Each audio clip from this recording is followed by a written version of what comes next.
घने दरख्तों की आड़ में चमकता चांद और उसकी रोशनी बांसों की झिरियों से अंदर दाखिल हो रही थी। दोनों एक दूसरे से पीठ जोड़े बैठे थे और रस्सियां खोलने की कोशिश कर रहे थे कि अचानक धप की आवाज सुनाई दी और दरवाजा खुल गया। इन्हें दरवाजे में एक साया दिखाई दिया।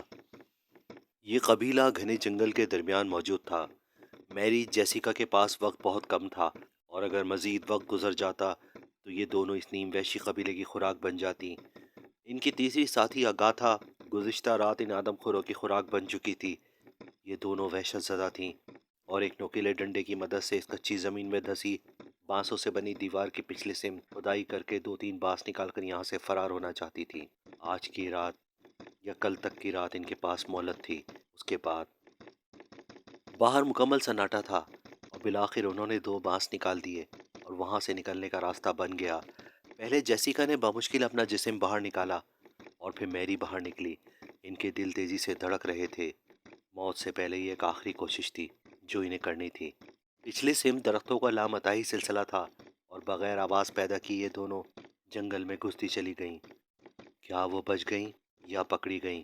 और इनके साथ क्या हुआ? काफ़ी दूर तक ये एहतियात से भागती रहीं ताकि आवाज़ पैदा ना हो, और जब उन्हें इत्मीनान हो गया कि अब वो ख़तरे से दूर निकल चुकी हैं तो उन्होंने दीवानावार दौड़ना शुरू कर दिया। वो गिरती पड़ती भागती रहीं। ये कॉन्गो था जहाँ का शौक इन तीनों को यूरोप से यहाँ ले आया था।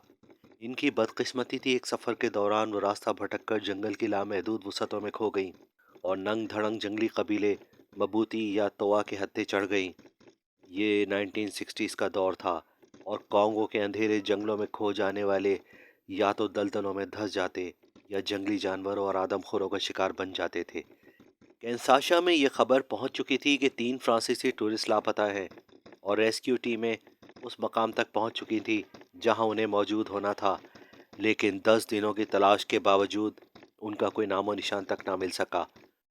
मैरी के दोनों भाई ये मानने को तैयार नहीं थे कि मैरी इस तरह खो सकती है। वो बचपन से जानते थे कि मैरी गिव अप जैसे अल्फाज से भी नाशना थी। उन्होंने एक और टीम तरतीब दी और मकामी लोगों के साथ उन्हें ढूंढने निकल पड़े। लोगों की ये टीम जंगल के लामताही सिलसिलों में घुस गई। इब्तिदाई 2 दिन खूनी थे जब इनकी टीम के दो मकामी सांपों के डसने से मारे गए। तीसरे दिन एक मकामी दलदल में धंसकर इनके सामने गायब हो गया। इन्होंने उसे बचाने की बहुत कोशिश की लेकिन नाकाम रहे।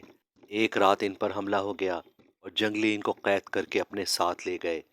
अल्बर्ट और साइमन को जिन बांसों से बांधकर कमरे में रखा गया इसके बाहर पहरा था। रात गुजरते ही अगले दिन साइमन को एक ऐसी निशानी दिखाई दी जिसने इन दोनों के 14 तबक रोशन कर दिए। ये एक बांस पर खुदा नाम था जिस पर वाज़े तौर पर मैरी लिखा हुआ था। इसका मतलब मैरी यहीं थी, लेकिन अब कहाँ है? रात इनको एक खुले मैदान में लाया गया और यहीं इनको इंकिशाफ हुआ कि मैरी के साथ क्या हुआ होगा। इनकी टीम के दो लोगों को एक जुनूनी डांस के बाद टुकड़े टुकड़े कर दिया गया। ये दोनों चीखते रहे, चिल्लाते रहे और बेहोश हो गए। इन दोनों को लगने लगा कि मैरी और इसके साथ दोनों टूरिस्ट यहीं मारी जा चुकी हैं, लेकिन उन्हें एक एतमाद भी था। अगली सुबह ये दोनों उठे। इनके हाथ पुष्ट से बंधे थे। अगर मैरी मारी गई होती तो वो अपना नाम कभी भी इस बांस पर ना लिखती। जब हम बचपन में छुपन छिपाई खेला करते थे तब फिर जीत के बाद वो अपना नाम पाए बाग के किसी न किसी दरख्त या पेड़ पर खोद दिया करती थी। ये बात साइमन ने कही। अल्बर्ट ने साइमन की बात सुनी और चौंक पड़ा। हाँ, मुझे ये ख्याल क्यों नहीं आया। इसका मतलब वो यहाँ से निकल चुकी है और जानती थी कि हम इसे आखिरी हद तक तलाश करेंगे। तभी तो उसने यहाँ से निकलने से पहले ये नाम खोद दिया। हाँ, लेकिन इस भयानक जंगल में क्या वो बच पाई होगी? साइमन ने कहा। वो जानती है कि कैसे सरवाइव करना है। मुझे इस पर पूरा यकीन है, अल्बर्ट ने कहा। लेकिन अब तो हम खुद फंस चुके हैं। ये सोचकर इन दोनों की रूह फना हो गई। शायद आज रात इनकी जिंदगी की आखिरी रात हो। घने दरख्तों की आड़ में चमकता चांद और उसकी रोशनी बांसों की झुर्रियों से अंदर दाखिल हो रही थी। ये दोनों बाहर शोर शराबे की आवाजें सुनते रहे और फिर सन्नाटा छा गया।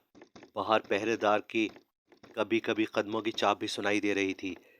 दोनों एक दूसरे से पीठ जोड़े बैठे थे और रस्सियां खोलने की कोशिश कर रहे थे कि अचानक धप की आवाज़ सुनाई दी।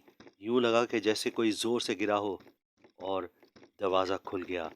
इन्हें दरवाजे में एक साया दिखाई दिया जब वो साया अंदर आया तो वो उनसे लिपट गया। ये मैरी थी। वो सिसकियाँ ले रही थी और ये दोनों भी। अल्बर्ट और साइमन बहुत कुछ पूछना चाह रहे थे, लेकिन मैरी ने इन्हें खामोश रहने का कहा और इनकी रस्सियां खोल दी। वो इन्हें बाहर ले आई, बेहोश पहरेदार को अंदर धकेला और दरवाज़ा बंद कर दिया। दोनों इसके पीछे चलते और कभी दौड़ते रहे। कई घंटे गुजर गए और वो एक ऐसे इलाके में पहुंच गए जहां जहाज का मलबा मौजूद था। मैरी ने लोहे की एक चादर उठाई, इसमें दाखिल हो गई। ये दोनों भी इसके पीछे पीछे अंदर दाखिल हो गए। लोहे की चादर के नीचे एक खो थी जहां घास फूस बिछी थी और कुछ ज़रूरियात ज़िंदगी का सामान भी मौजूद था। अब ये तीनों रो रहे थे और तब ही अल्बर्ट ने पूछा, तुम यहाँ कैसे? क्या हुआ था? और हम तक कैसे पहुंची? जिस तरह अल्बर्ट और साइमन ने गैस किया था कि बाहर निकलने से पहले अपनी जीत पर मैरी ने अपना नाम खोदा था, और मैरी को भी अपने भाइयों पर यकीन था, इसी तरह मैरी को यकीन था कि अल्बर्ट और साइमन यहाँ तक ज़रूर आएंगे, बाय हुक और बाय क्रुक। मैरी ने बताया कि शुरू के चंद दिन उसने भूल भुलैया से निकलने की बहुत कोशिश की ताकि वो इन तक पहुंच सके, लेकिन फिर एक दिन उसे एक तबाहशुदा जहाज का मलबा मिला और उसने इस खो को अपना मस्कल बना लिया, और इस उम्मीद पर कि अल्बर्ट और साइमन ज़रूर आएंगे, हर दूसरे रोज़ छुपती छुपाती वो इस कबीले का चक्कर लगाती। इन हज़ारों सालों से जंगलों में रहने वालों को एक शहरी लड़की ने अपने एतमाद से शिकस्त दे दी थी, और इसे यकीन था कि इसके भाई ज़रूर आएंगे। इनकी लाजवाल मोहब्बत का ये सबूत था, और इस यकीन और मोहब्बत ने इस लड़की को इस भयानक जंगल में रहने पर आमादा कर लिया था। जंगल से बाहर सेफ ट्राइब तक वो इन्हें ले गई, और यहाँ से कैंसाशा तक वो मौत को शिकस्त देकर जिंदगी को गले लगाने में कामयाब हो गए। जेसिका मैरी को छोड़कर एक रात निकल गई थी और वहीं लापता हो गई थी, और अगाथा इनके सामने जंगलियों की खुराक बन चुकी थी। इस तरह के लामहदूद वसअतों में खोए हुए लोग न जाने कहाँ कहाँ और किस किस तरह गुमनाम हो जाते हैं, लेकिन जो हिम्मत करते हैं वो ही इन मुश्किलात से बाहर निकल आते हैं। फेयर ऑफ डार्क नाइट में आप सच्चे, हैरत अंगेज और खौफनाक वाकयात देख सकेंगे। इस तरह के मजीद वाकयात देखने के लिए चैनल को सब्सक्राइब कर लीजिए और कमेंट सेक्शन में अपनी राय का इजहार ज़रूर कीजिए। Thanks for watching.